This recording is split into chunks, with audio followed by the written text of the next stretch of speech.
to repeat an earlier statement, and that is, I always try to work where I'm holding the piece here and pulling there. I'm able to lean back into it a little bit if I need force, but even if I were then going to say, wait a minute, I got that too tight, I want to straighten it out, I turn it over, and still I'm in the same kind of position where I'm pulling to do it. If I change that, I find the way it bends is different, so that the result of what I put, the forces I put into it, achieve the most consistent results by always doing it the same way. Now, another Francis story. It used to scare me no end. He would start a project like this, look at the curve he wanted to create on a drawing or a piece. He would look at it and he would come over here and go, absolute perfect fit. The first shot. The man had a sense of space and curve and dimension that was inspirational but frightening, because there was no way I was going to. I'm doing okay, but not at the level he achieved. Other thing that varies in this process is the spacing between the two tools. A gentle bend. It's not terribly easy to get it to bend the same way over a distance. So often what I have to do is then zero in on the area where I want to get that bend. So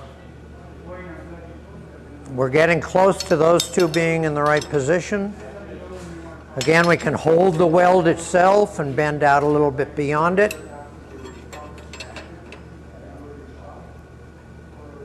What I am looking at there is I want this and that at 90 degrees. And I'm looking for straighter sections on there, but the curve is what I'm trying to do. Now, I know that for the shape I need to achieve for the frame I built, these are too curved.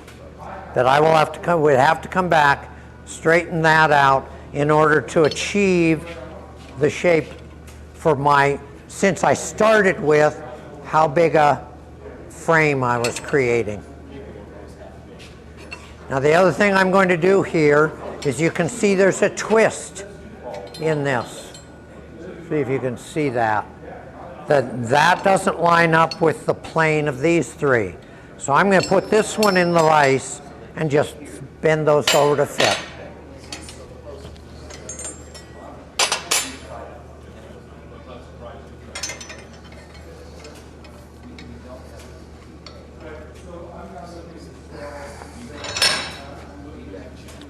I'm going to turn it around so I'm facing the right way. So I'm going to get this part into that plane.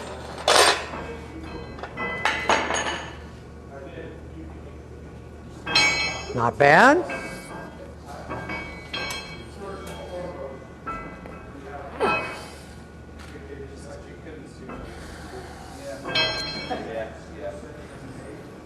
Has anybody seen that double end twisting tool? We were using it yesterday. The one you showed me? Yes, that is. It's on the wall, wasn't it? No, it's right there.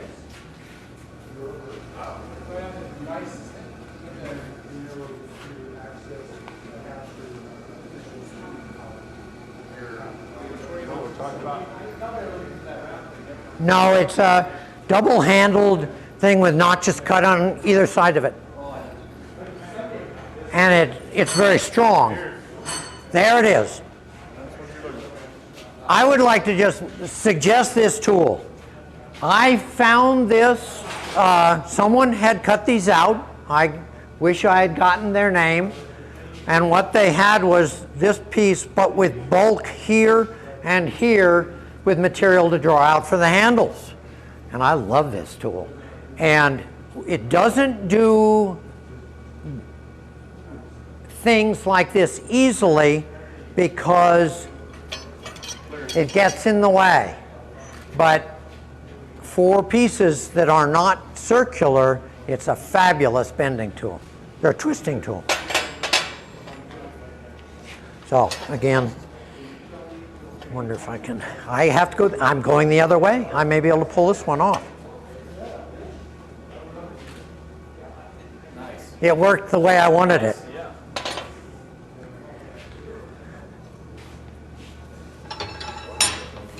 So, I bought one of these for CRMS, and I bought one for myself, and I love it. I don't know who I'm advertising for, but they deserve it. I bet you Dan Nibbling could have caught him out of the water jet. Oh, I'm sure he could.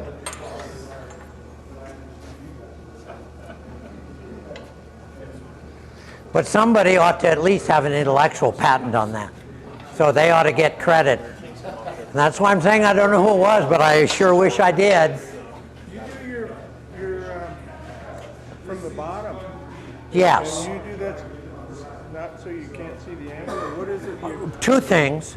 I can see what I'm doing. Yeah.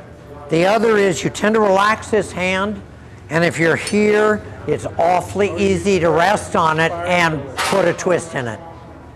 The twist is probably as much a consideration of the fact that I can look at it. Yeah.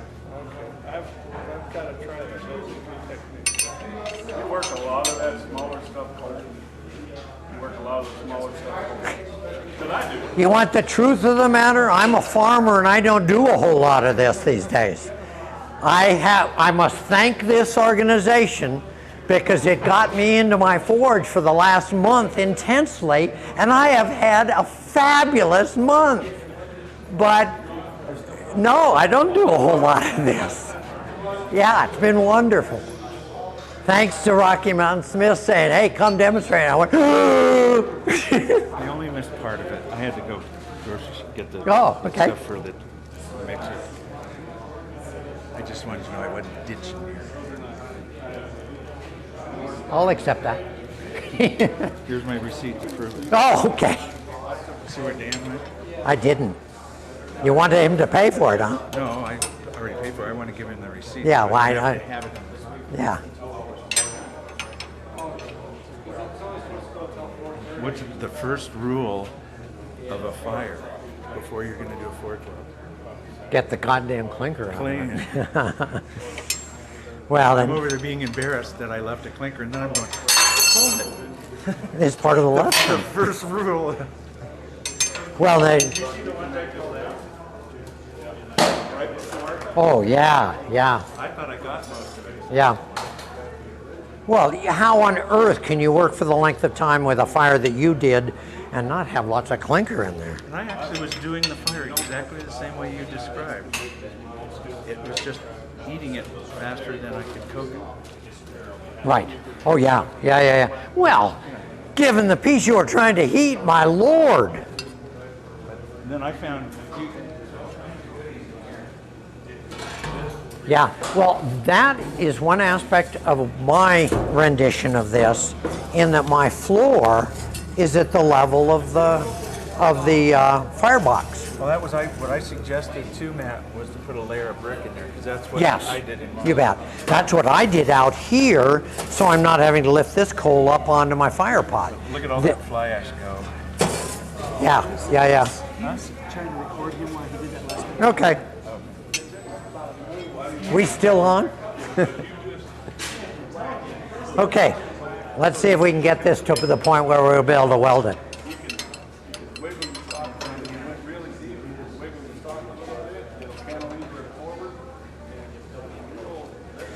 Okay, what I am thinking about now is that my forging of the scarf, this one will be the inside, this one will be the outside, and as I bring them together, I better make sure I do it that way.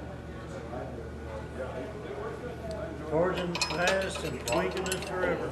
Yeah. They come with one set of dies, take their flat, stick their end. Hal Harris or somebody came up with the idea of drawing it with a cross marks between it in a circle. That was a big help for getting things square with your eyes not trained.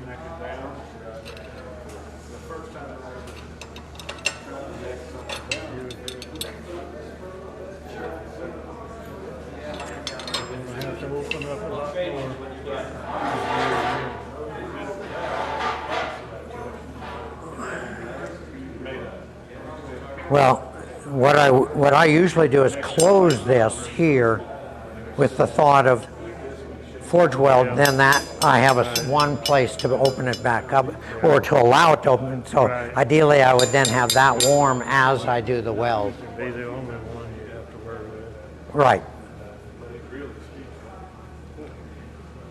So as is always the case, there's that end you can't get a hold of.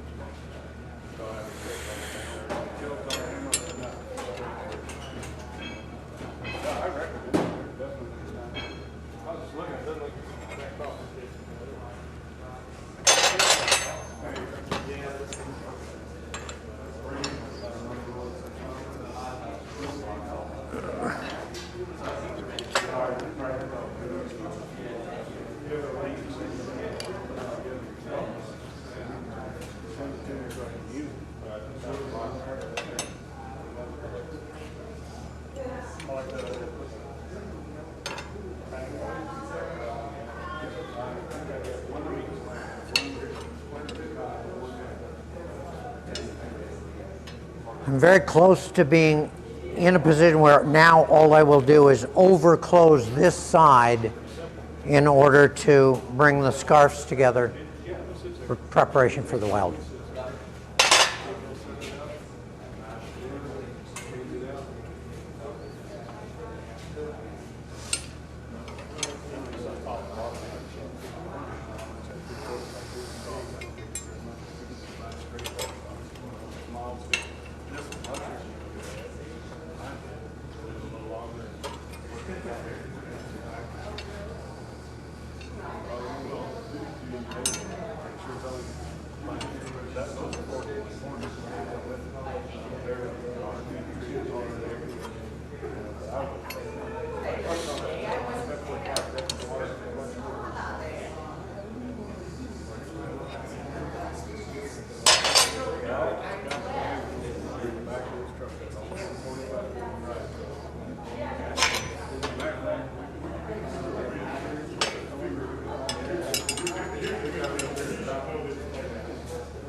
I'm ready to weld. Let me close in on you there.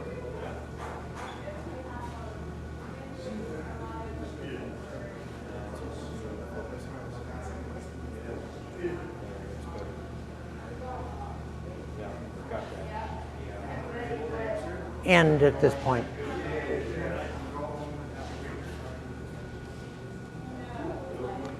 I think I will tweak that closed slightly more.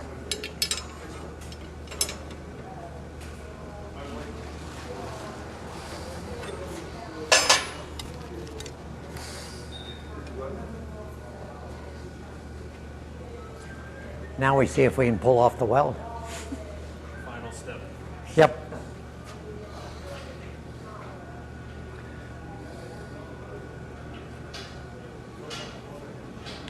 Which I'm going to do there, but I'm also going to look for a hardy tool that Francis made for this step.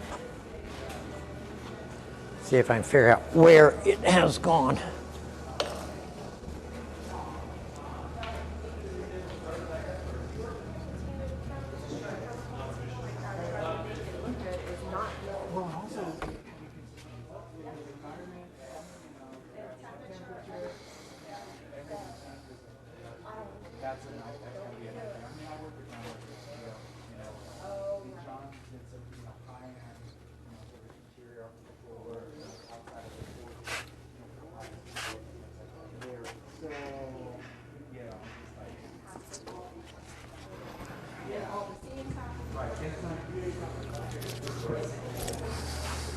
When do I go for normally? Go to? Okay. So that gives me about another hour. You haven't officially started back up. Pardon? You haven't officially started back No. up. Okay. What I did do is I'd finished the bend for the camera. Okay, because I was watching you in there. A lot of people are sitting in there watching. Oh, great. They're probably hearing me speaking right now. Hello, Good. hello. Anyway, I was going to come in and watch you weld. But you're Well, going to do that in a little bit. Yes, Okay. I'm going to do that. And then what I'm going to do is, I've got an hour, So the question, I'm going to at least do one slit and drift Nice. and one forming of a tenon. Nice. So I'm set so that, And you'll do that with your butcher or your hard magician tool? yes. Nice. So, Cool. yeah, I'm pretty well set. I've even got those cut to length. So this, of course, is your square frame. Exactly. Okay. So what I have left is I can do the other end of this for the split and drift. And I do it that way, so I've got a handle. Then I would cut it in half and have these and put the tenon on the other end. Nice. So I probably won't get to collaring. That's all right. Okay. Do you need any? And I'm not going to file. Nobody wants to watch me file. Now, what I've done is there's some kind of this spray glue, aerosol, that I'll do a design and then copy 100 of them, and then cut it out and spray on top of the. And glue it right on then and just file goes to right that. on. Well, and then I'll cold chisel or do whatever, and then the paper can go away, and I don't care. Is that what you do? No, I tend to just Just look at it. look at it and You do don't it. use a template then on. Okay. No, and you'll see they're all different. I mean, I did try and get this somewhat in the middle on the top. And then one of my questions was, on some I've done another filing here and here to have one more lobe down there. And I just wasn't ready to do that. Another decoration I really like, but I didn't practice it, so I'm not sure of it, is to slit off. These are in the wrong place, but to slit off a piece there, slit off a piece there becomes a leaf, and put a three-lobe flower in the middle. So it's got two leaves and the bloom in the middle. Nice. So you leave those landslide Yeah, they're leaves up, yeah, and then the three that are left over from it. yeah. That's cool. I think there may be one of those over on my. Pretty sure I've got one like that on the house I lived in over there. Gutsy demo, I love it. I'll be back. Well, thank you. Water or anything? I'll get you some. No, I actually have some here. Haven't drunk any of it, but I got the bottle. Yeah. Hydrate, hydrate.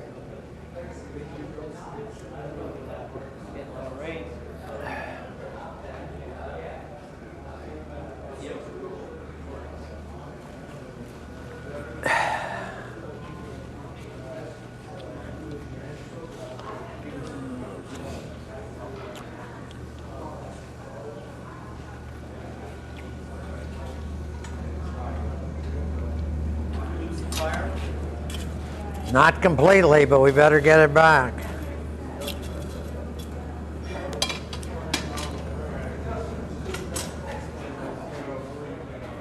We used to keep a bucket of sawdust in here, but I don't see it. We may have lost the fire.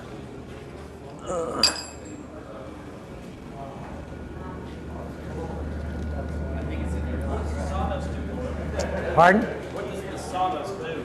Burns easier than the coal, so it doesn't take a whole lot to fire it up, and then it will relight the coke.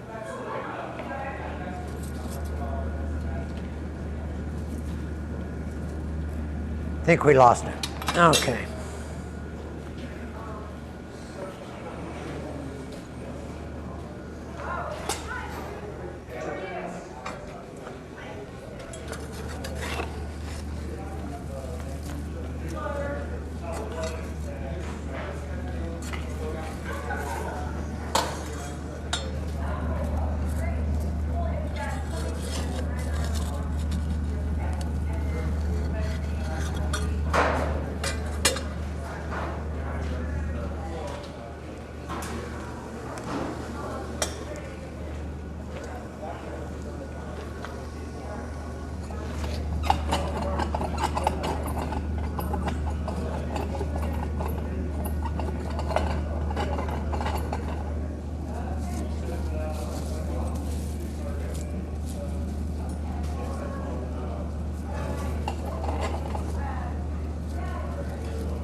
Pardon? I'd like to watch you.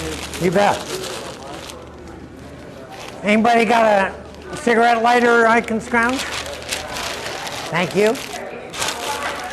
Can tell I didn't bring everything I needed. Do you, as fire burning, do you use the clicker breaker ever or never? Yes? Oh, I got a match. But yes, thank you. Go ahead.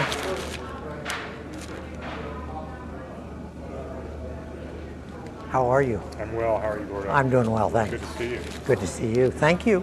You're welcome.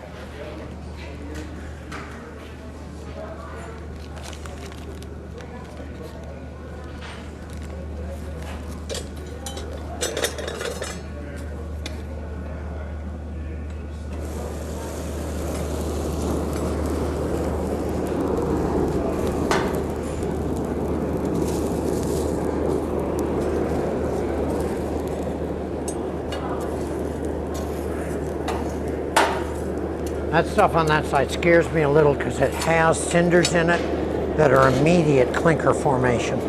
So I don't like having coal end up over there. Mine, the way mine's built, this sits higher so that the bottom of my hood is at the level of the fire pot. And so I don't get much stuff in there other than the cinders. I throw everything that goes in there away.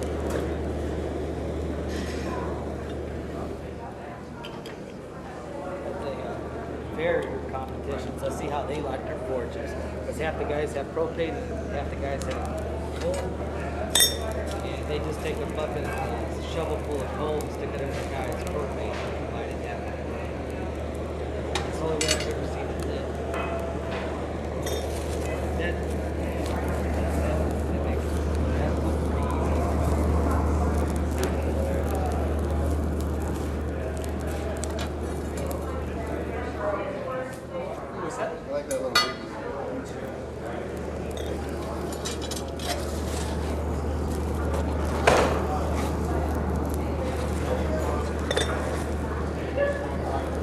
Now eventually, when you're really good at working a fire, you'll get like a cave built in it. I don't. In general, I want to be able to see my work, so I don't want it hidden inside a cave.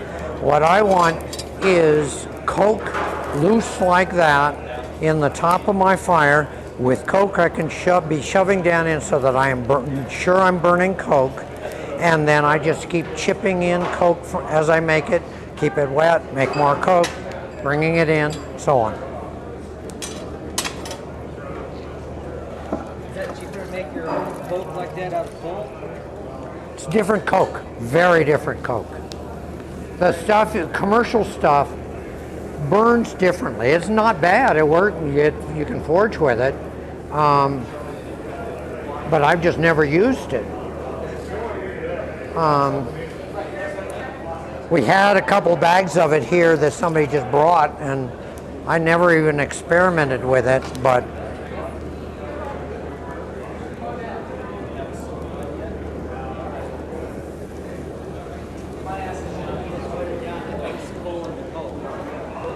it makes it so the coal isn't burning, it's baking, as opposed to if it's dry, the coke doesn't form anywhere near as well.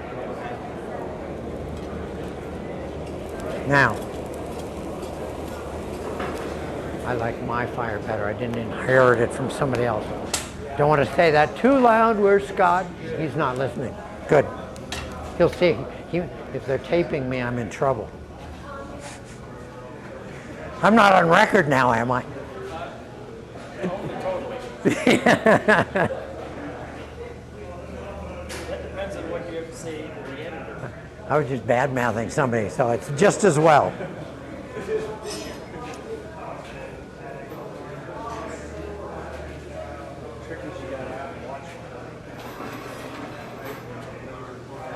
Hello, Scott. Let's do this. Should we go again? Hey Matt, ring the bell. We're still rolling. Oh, I hope Not not. this whole time. Have fun. All those customers.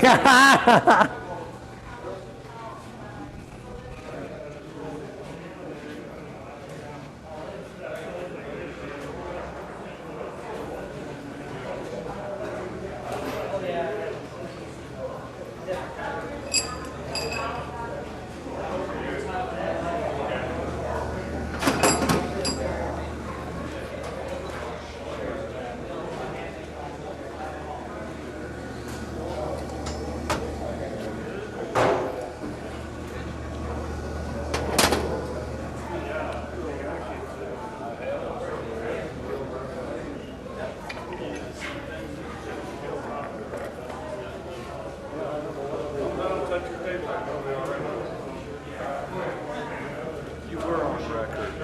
Uh-oh. It's taped. Do I have to buy all the tapes? All the CDs?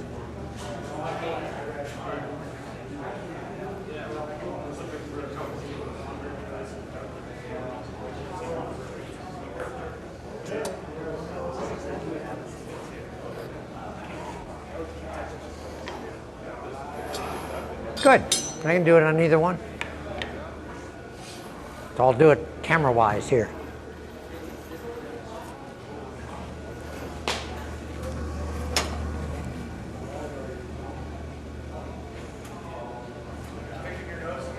Okay.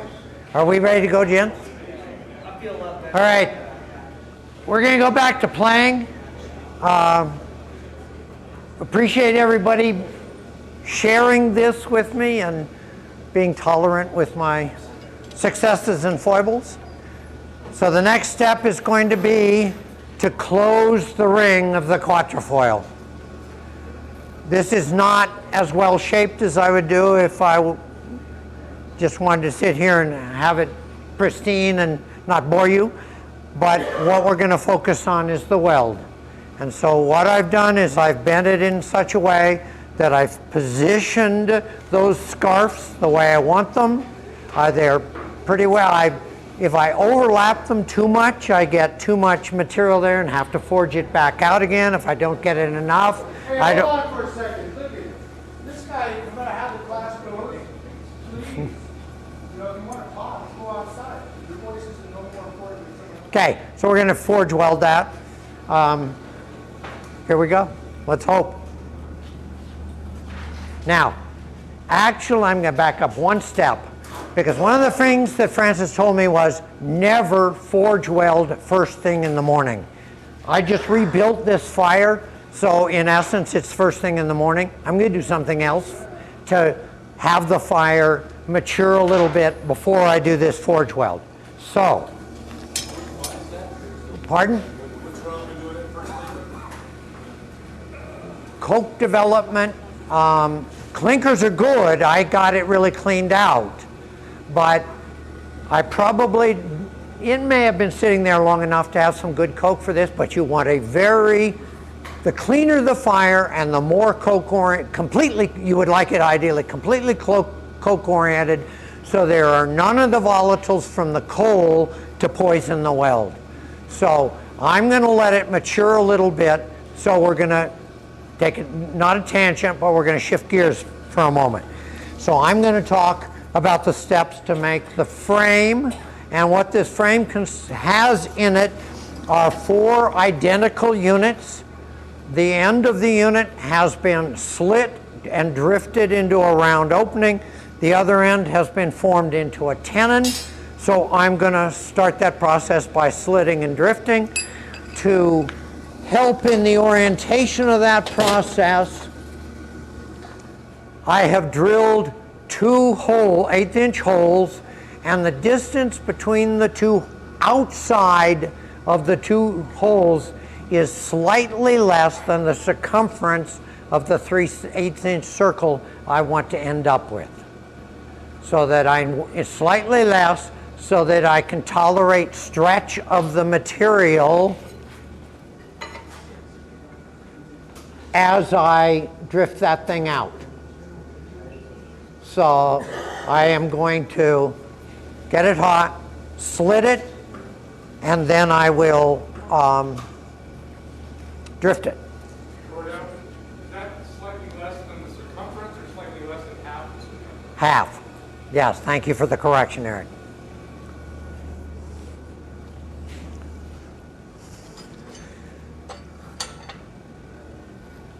So I'm sure Francis has the appropriate handled slitter in the back room.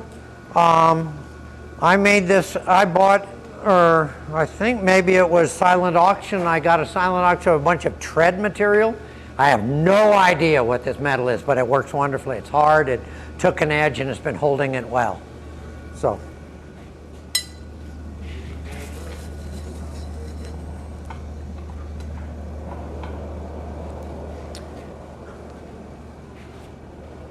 Is there a stand around, or may I? Mr. Morris, sir, would you mind holding my piece for me? What am I holding? That.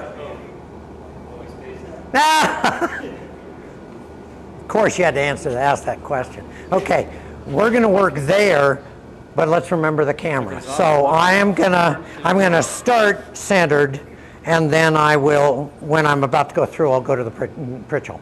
So can I hold it this angle? Sure. Will that work for you? Yep. Practice for a moment. Like right there? Yep. Okay. Here my shake means this has got to be a two-handed thing because I cannot possibly get that where I want it at one hand. So I will put it in there.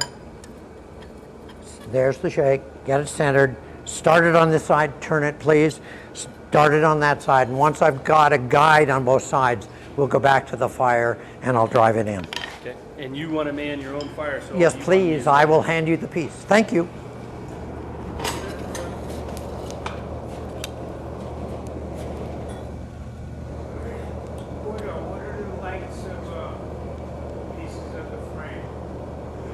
The outside of the frame is a 10-inch square. The inside of the frame is a 9-inch square.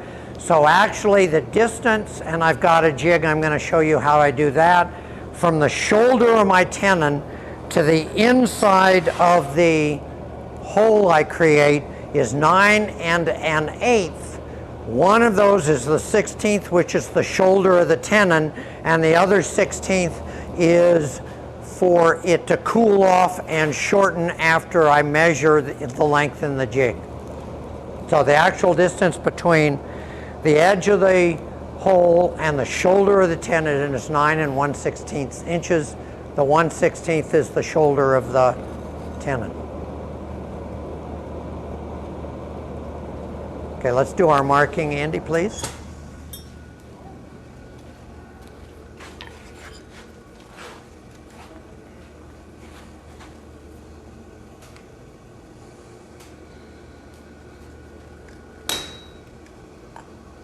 Another Francis Sam, never hit something like that twice. Turn it, please. Because the tool is very likely to jump on you, and you get 2 marks instead of 1.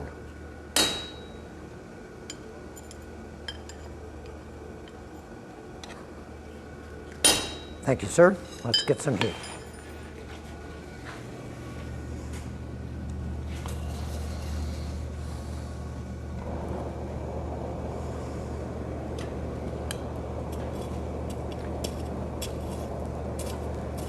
At the moment, what I'm doing is chipping coke that I have made from coal off the inside of the fire.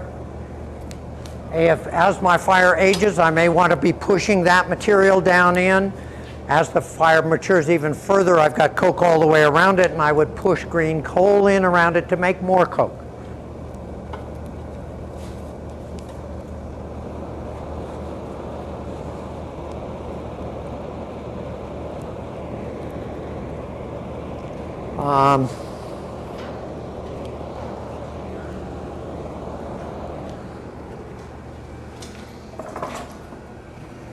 Oh, I've got that right there. I'll just use that.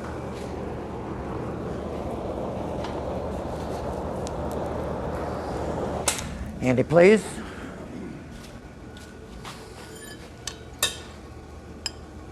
Over. Why?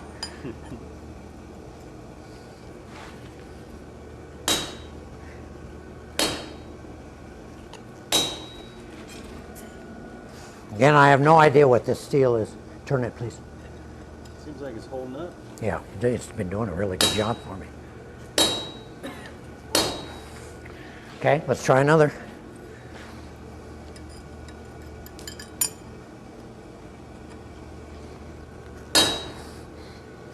Okay, if it sticks like that, cool it right away. Tends to, yeah, let's turn it. Okay, let's go over the bridge. Okay, we're getting too cold.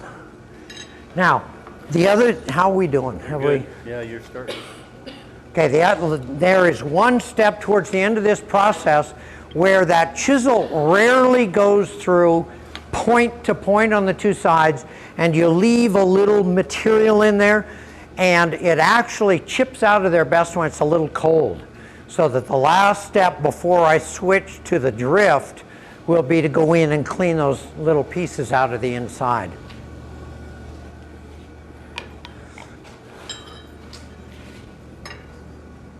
Not sure you can see a whole lot, but we're almost to the point where the two chisels join in the center there.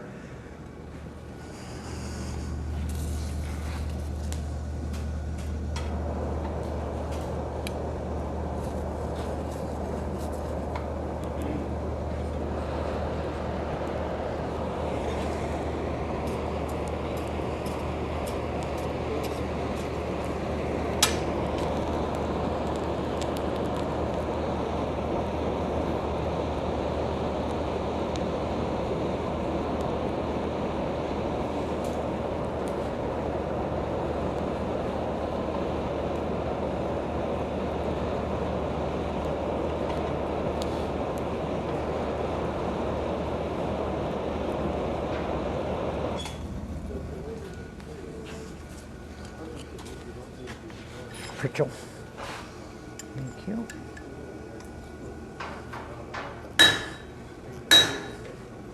Turn it.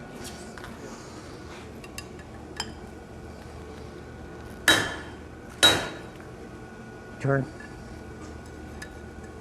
Got a little, I'm not completely through, but I am seeing my little pieces in there, so you'll notice that I'm slanting my chisel a little bit. Let's turn it over. See if we can get that last piece out of there. I think the other side. Let's try the other side.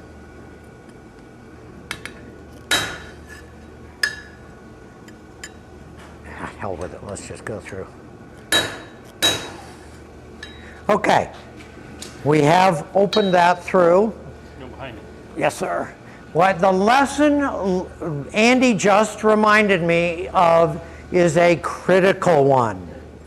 As we pass a piece that is hot from one person to another, always hand the cold end.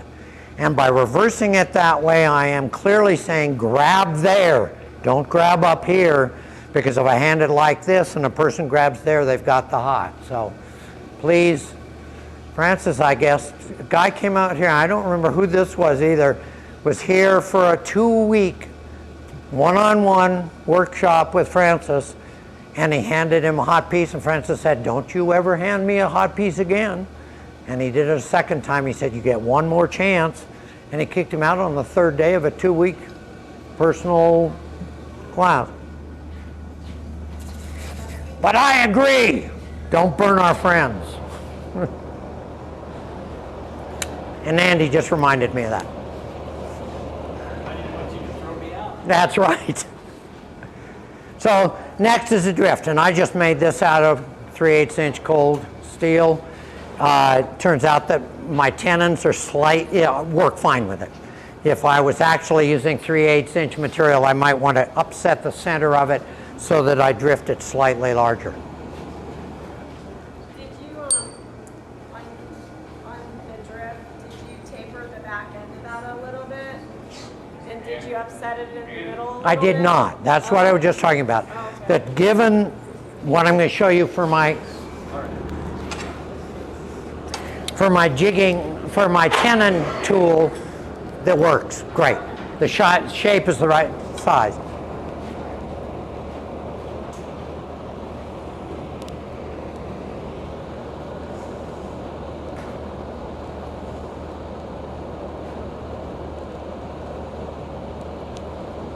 Francis didn't like doing what I'm doing, which is turning just so that I get the heat evenly everywhere. You want to just put it in there, get it hot, and take it out and work on it. please, sir. Sorry, I didn't know you needed me. Let's go to the fridge. Yep. Okay, now I want to center this as well as I can. Turn it. So I'm doing both sides as evenly as I can. And now I want to upset it.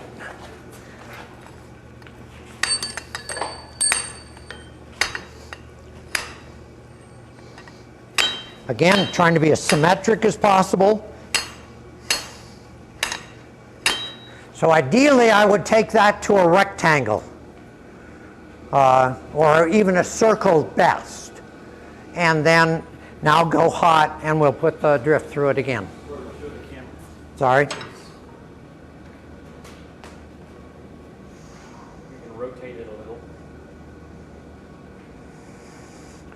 Both sides as even as possible. You'll notice that I'm upset. I've been a little uneven this way. I would like to correct that somewhere in this process.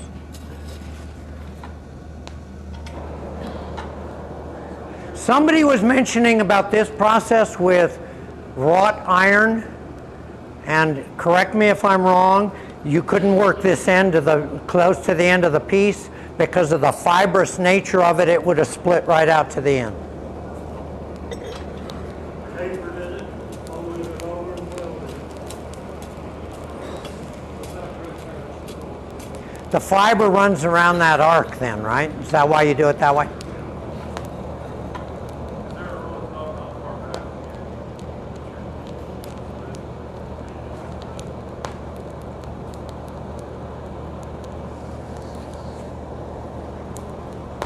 I think actually I can do this on the anvil, Andy. Thank you. I think the anvil will hold this now.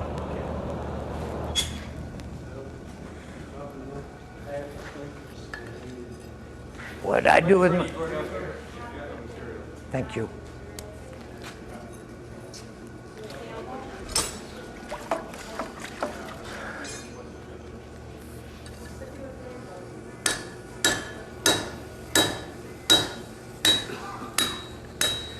Okay, I've got it in there where it's at the diameter I'm trying to work, and I've got it pretty well. There's not much of a gap between the drift and the material. So my upset was good. I'll do it just a little bit more to try and be even. And as Allison asked, did the back end of that thing have a taper to allow it to release like that? Yep. So there is the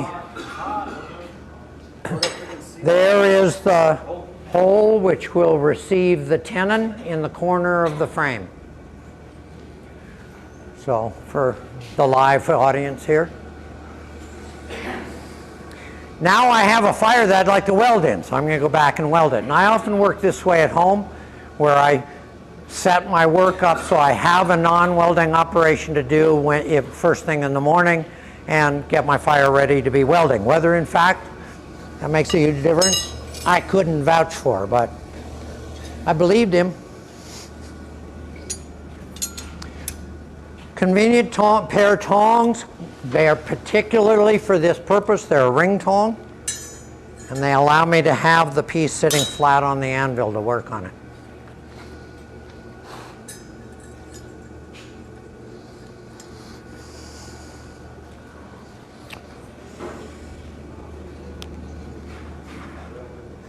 Going to grab a tong clip. I think they ended up over here. I don't know one of these, but not this one, but it'll do it. At one point, Francis really promoted these things. They're tong clips. They make this process of holding onto it really easy. He sort of implied he was the source. Wrong.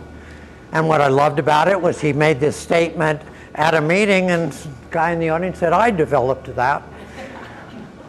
I wish I'd gotten his name. I was negligent at that point. I love him.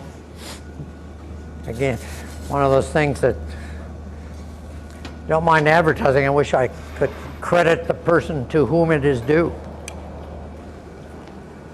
Okay, I am going to again be doing a forge weld, so we'll have some sparks. I'm going to be welding there.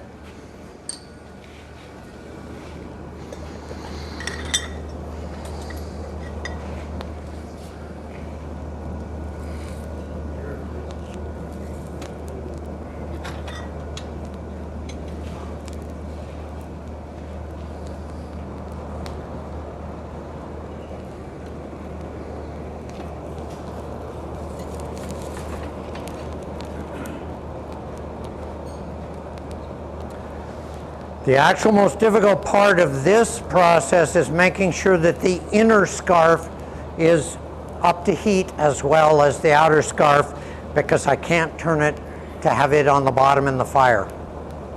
So I do go back and forth, but the flux also transmits that heat and is an integral part of getting the temperatures the same. Francis didn't like side draft hoods because it can't material over. You say again, Clay? Francis didn't like Side draft hood. For this size piece, it's not a problem. But anything larger, absolutely, it would be very difficult to get it. You can't get it over there.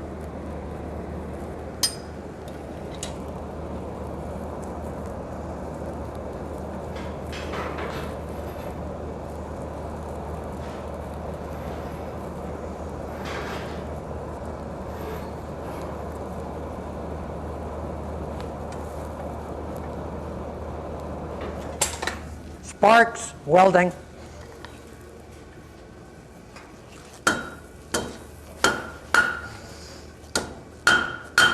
Okay, what I just did, and I'm going to stop in that process to point it out, hit the middle of the weld. I then tried to weld that scarf by hitting out on the thin part of that, then moved the material so I hit the one on the back. I should probably have done it the other way, reverse order, because I'm cooling that back one fastest. I should have tried to close it first. Now, because I talked, I have to go back to the fire. I would have kept pounding if I weren't showing off.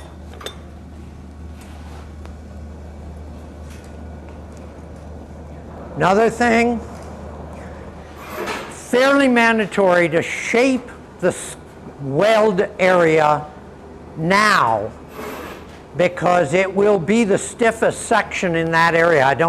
It's very hard to get it so that it is really down to the same thickness, and in the third dimension as well, so that the weld area is the hardest to shape later, and with a bending fork you risk breaking the weld.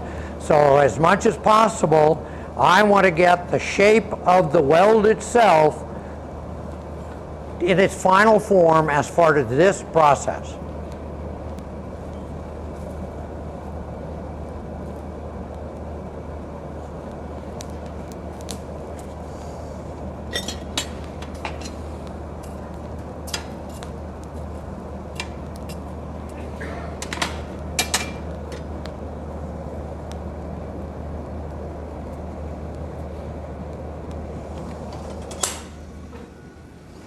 May get a few sparks here.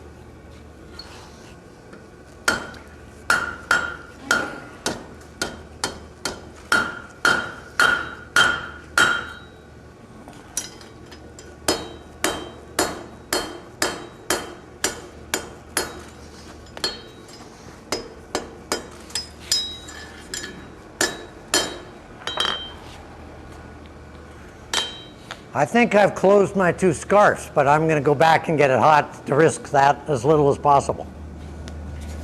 If I pull that off, I'm going to go, attaboy.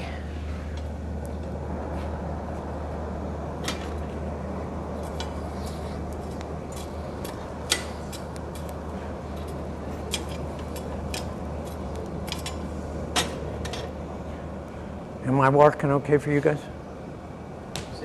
Am I working okay?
and I just violated the primary rule. That's way too cold to be hitting it there.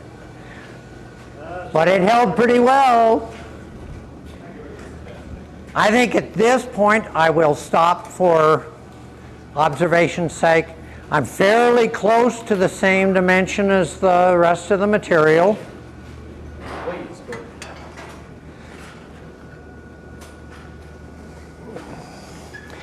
And in both dimensions. And my curve is not off very much. If I'd done a better job in bending the rest of it, I'd work a little harder to get the curvature in there just right. But I hate to say this, but I'm pretty proud of that one.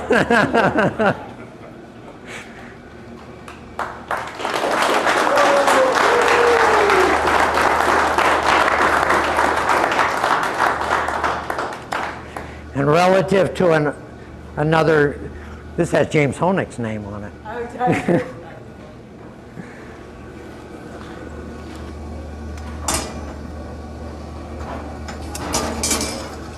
Okay, safety aspects also. A rule in this forge was absolute. If it's on the floor, it is hot. Therefore, before you touch anything that is on the floor, make sure you take proper precautions not to pick up a hot piece.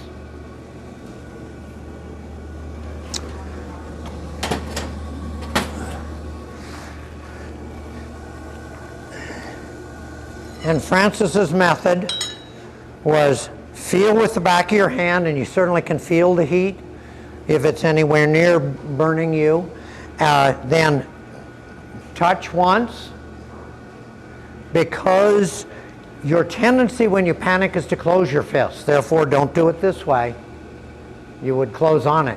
That withdraws you. So it's touch, touch. If you haven't burned yourself yet, it's fine, probably fine to pick it up. Okay, if I were then going to finish this piece, I would cut it in half, do a tenon there and a tenon there, because I brought demos. We're not going to have you watch that.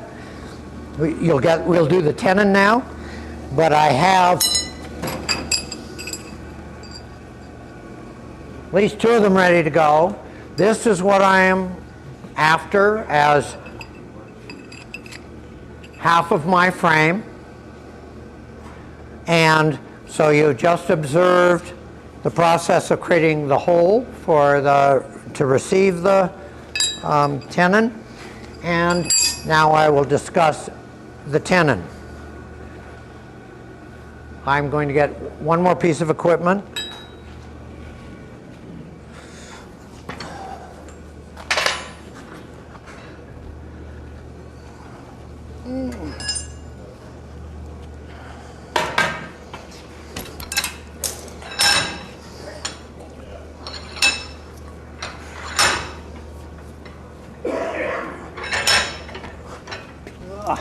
I had my own substance. This is way longer than I need for this, but what it is a length jig. And for this particular job, I could have done this with a steel rule, but if one is making a railing where you're making 40 balusters with tenons on either end, it is a quick way to get the length consistently the same. And this, when you're doing balusters and have 2 tenons, instead of this 3/8 material here, I would have another bent piece with a 3/8 inch hole on it, the right distance from here. And again, this we did with a 1/16 of an inch long, because I'm going to be testing it hot, and the 1/16 allows for the subsequent shrinkage as it cools.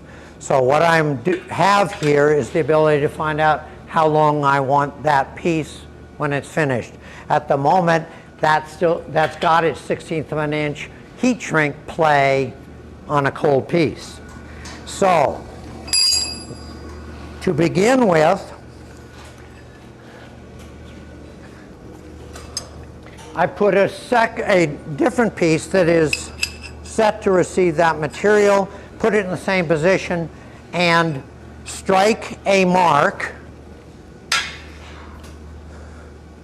at the length that I want the shoulder of the tenon. Actually, the 16th inch longer, because I upset the shoulder when at the end of the thing. And then, and didn't bring my chisel to demonstrate that, I have notched into one of the corners with a butcher, facing so that the flat edge of the butcher is where I want that shoulder of a tenon to be.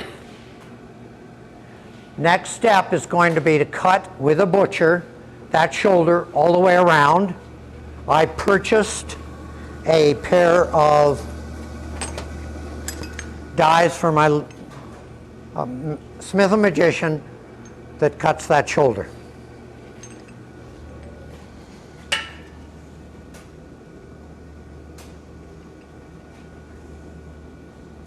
So, we'll do it.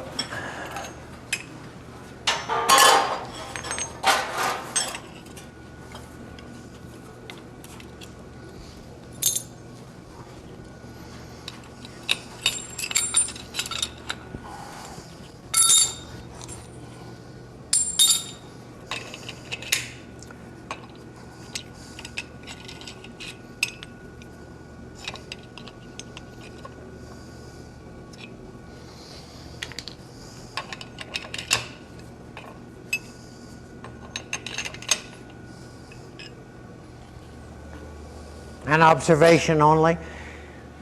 Your inline one definitely hits harder than this guy, and so I've had to make a little adjustment. This is Clay's design. He also has designed a wonderful inline one, and various people like the various different ones for different reasons, whether this is coming down in an arc or coming down straight. I had the fortune to go to a workshop. Dan, are you here? Yeah, at the Denver Center of the Performing Arts. 35 of us, Dan? How many were we, do you? And Clay came out, and in one 2-day weekend, thankfully, you guys had pre-cut all the parts. We made 35 of those inline treadle hammers, and I got one. And I love it. So, therefore, what I will do now is, this is short enough, I'm going to need to use a pair of tongs on it. So,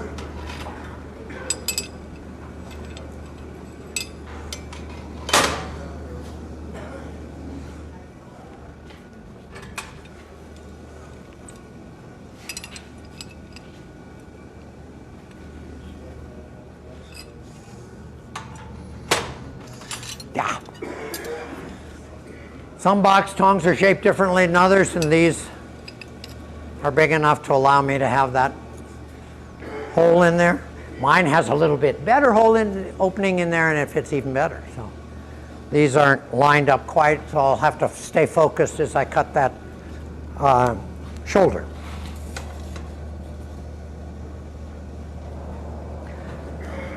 Francis did the shoulder with a hand butcher, or with a hand butcher, but a handle tool with a striker. And so I would strike as we went around and cut what I'm about to do.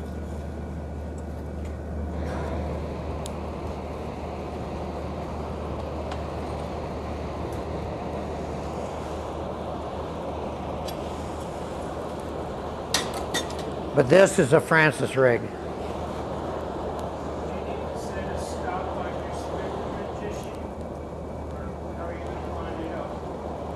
Visually. What I will do is find that butcher with the edge of the butcher in there. So I'll go in there, know which corner, and put that corner up and find it with the edge of that butcher. Then I'll be in position, and then I've got to stay focused that as I rotate, those cuts have this as perpendicular as I am capable of maintaining it. If I were doing, when I do it on balusters, which are long enough to sit on a support tool, then I can have it nicely lined up, centered and everything. For this, yeah, I have to judge that by eye. Did I answer your question?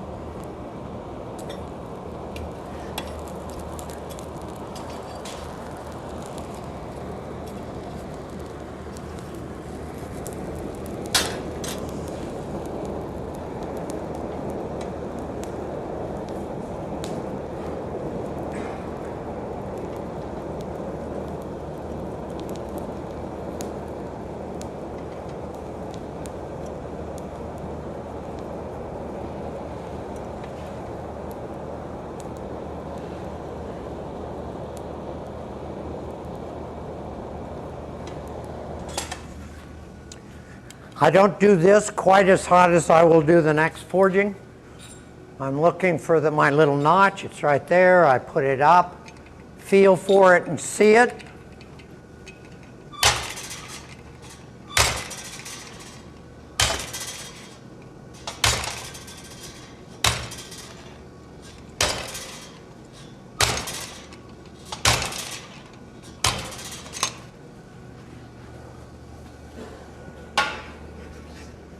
So I've cut the edge of what will be the shoulder. Hold steady. Rotate it a little bit. Shows up fine. Let's see. There it is. Okay?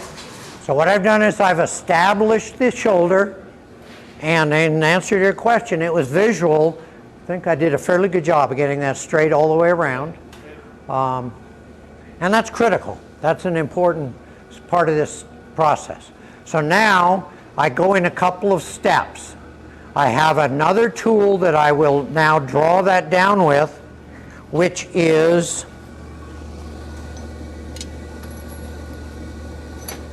a bottom die. This was a commercial item too, with stops sufficient to give me slightly more than a 3/8 inch tenon.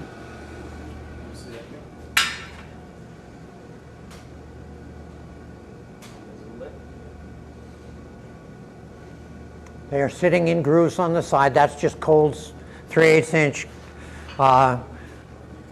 stock, regular hot rolled.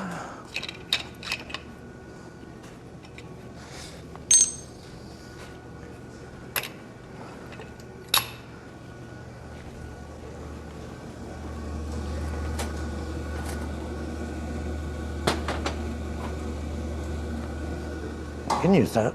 No, that is the one I want. So these guys that I purchased with us, I assume are hardenable steel, higher quality steel. The ones I make myself, I just do out of regular old mild steel. Time, somebody? Where are we?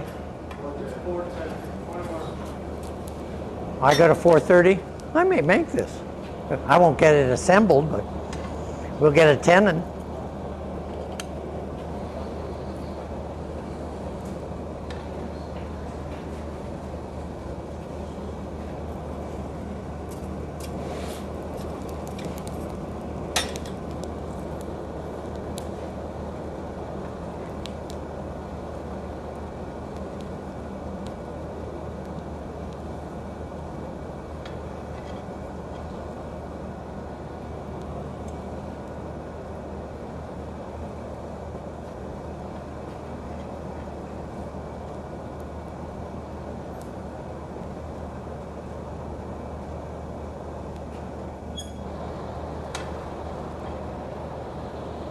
Hotter I get this, the less I have to work on it. So.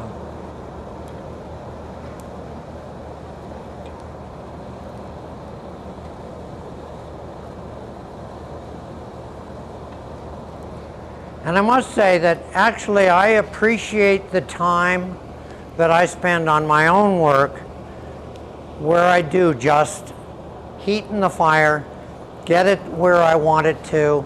I understand that if I was trying to earn my living, wasn't retired and letting at least in part Uncle Sam support me, I couldn't afford to do this, but I like it. Again, eyeball. What I don't want to do is go past my shoulder and damage my shaft.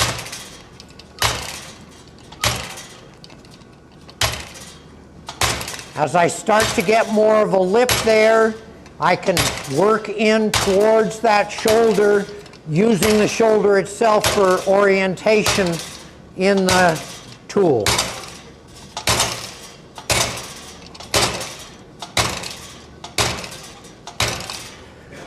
So I end up doing that in a two-step process because I can't get it down to close to 3/8 in one striking. and my step after this requires being close. Gordo, you can hold it on the vise itself. Rotate it a little bit. Thank you.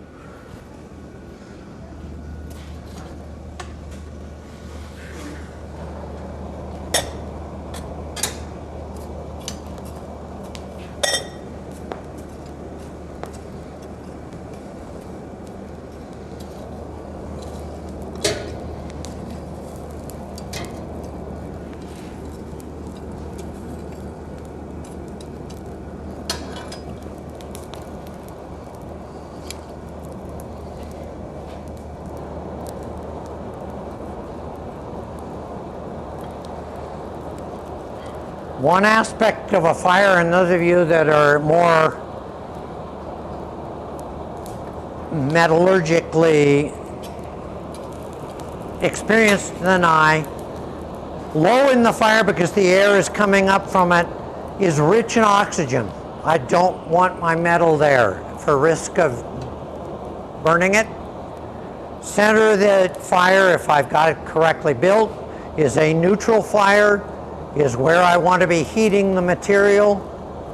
Too high in it is a carburizing fire and can introduce carbon into the steel.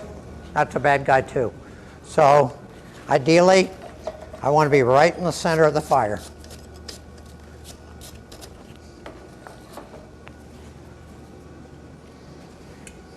And this operation I don't want to get in a hurry over, because that's when I push it in too far and damage my piece.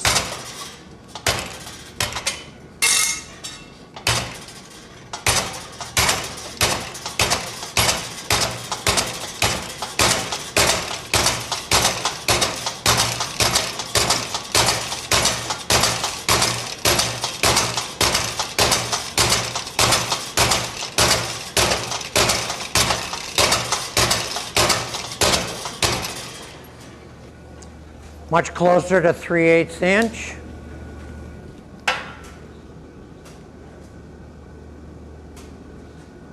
And I will change my dies. And these are homemade. And I have set it to do a 3/8 inch, 10 1/4 inch.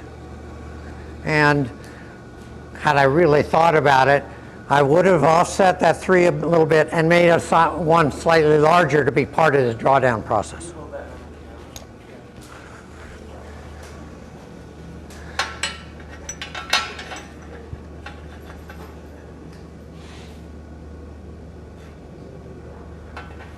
Homemade, and I think I read somewhere that I should put a piece of paper between them when I drill it to give it a slight different spacing. I did it. It sure seems to work well. This step takes a little care because that gets hot. Not bad this time. If I hit too hard, these guys offset and I hammer them back down to upset to maintain my spacing.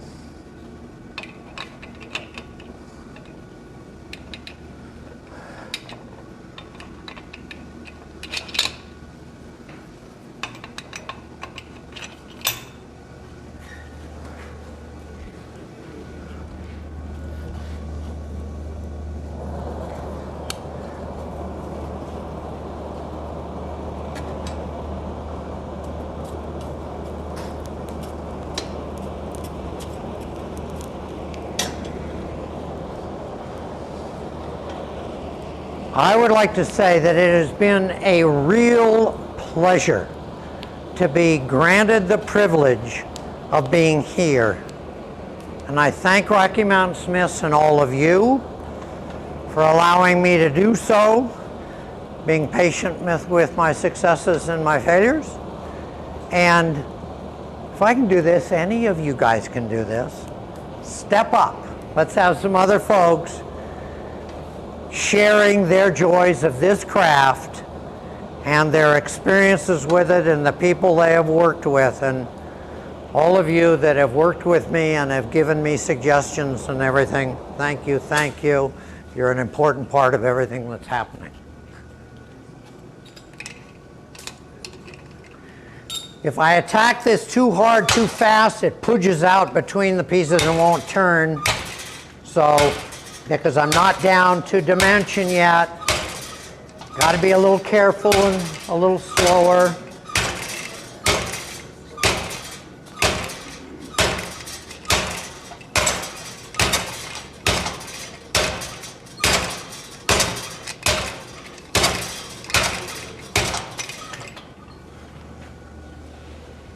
I did. I brought my monkey tool.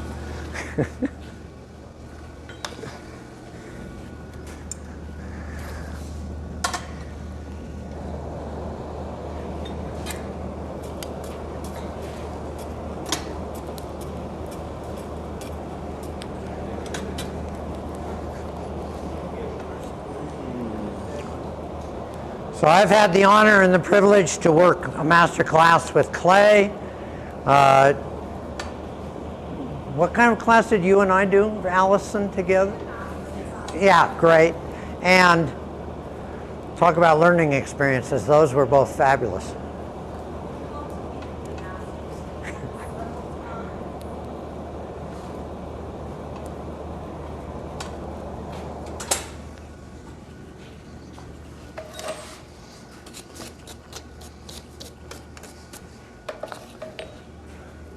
Now I can be a little more aggressive.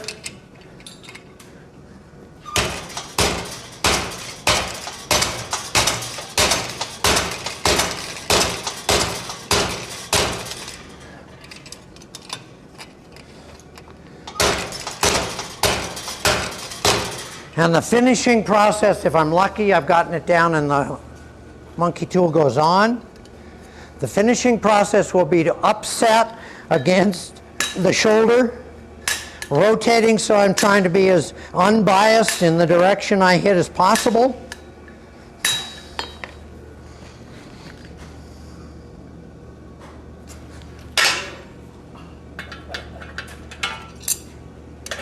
I did it.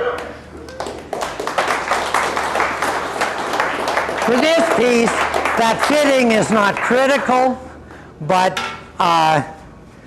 when you're doing balusters, if you don't do that kind of fitting, your rail does this. And so it's a really nice, straightforward way to test the length of the piece.